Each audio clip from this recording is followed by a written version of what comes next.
네, 오늘 본문은 삭개오와 예수님의 만남을 다루고 있습니다. 잘 아시다시피 삭개오는 세리장이었습니다.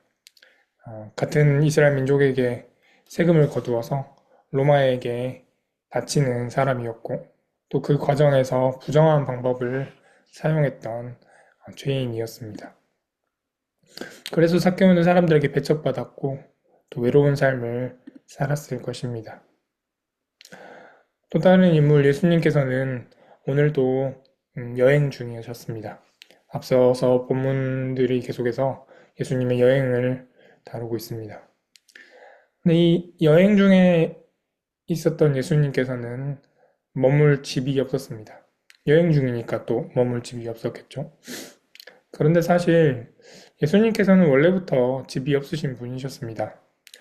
누가복음의 2장, 오늘 본문을 기록한 누가의 2장을 보면 아기 예수가 태어나실 때 그를 기꺼이 집으로 맞아들인 사람이 없었습니다. 세상은 그분을 영접할 준비가 되지 않았던 거죠. 그런데 예수님은 오늘 집을 찾으시는 분이십니다.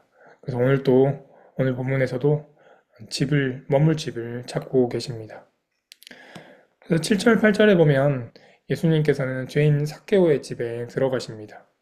그래서 삭개오는 예수님을 자신의 집으로 영접하였습니다. 그렇게 보면 시작은 삭개오가 예수님을 받아들인 것입니다. 그런데 9절에서는 이렇게 말합니다. 이 사람도 아브라함의 자손임이라. 즉 삭개오는 이제 아브라함의 자손이 됩니다. 예수님께서 삭개오의 집에 들어가셨지만 오히려 삭개오가 하나님의 언약 백성 안으로 들어가게 된 것입니다. 그리고 아브라함의 자손이 된다는 것은 구원의 은혜 안으로 들어간다는 것을 의미합니다.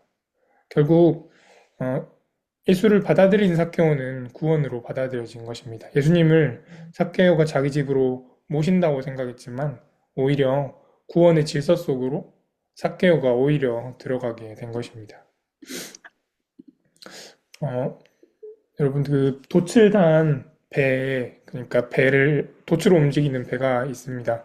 그 배가 이렇게 돛을 펴면 돛이 펴지면서 돛이 바람을 받아들입니다. 그런데 돛을 펼친 순간에 배는 그 바람에 의해서 움직이기 시작합니다. 돛이 바람을 받아들인 것 같지만 실제로는 바람이 배를 그 흐름 속으로 끌고 안게 되고 바람 속으로 배가 들어간 것입니다.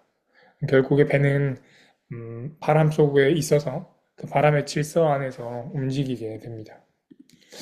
예수님도 마찬가지입니다. 우리가 예수님을 영접하면 단순히 그분을 모시는 것이 아니라 그분의 질서 안으로 우리가 들어가는 것입니다. 우리는 그래서 예수님의 다스림과 구원 속으로 들어갑니다. 그것이 하나님의 질서 속으로 들어가는 것입니다. 하나님의 질서는 선하시고 온전하십니다. 그래서 하나님의 질서 속으로 들어가는 것이 또 은혜입니다.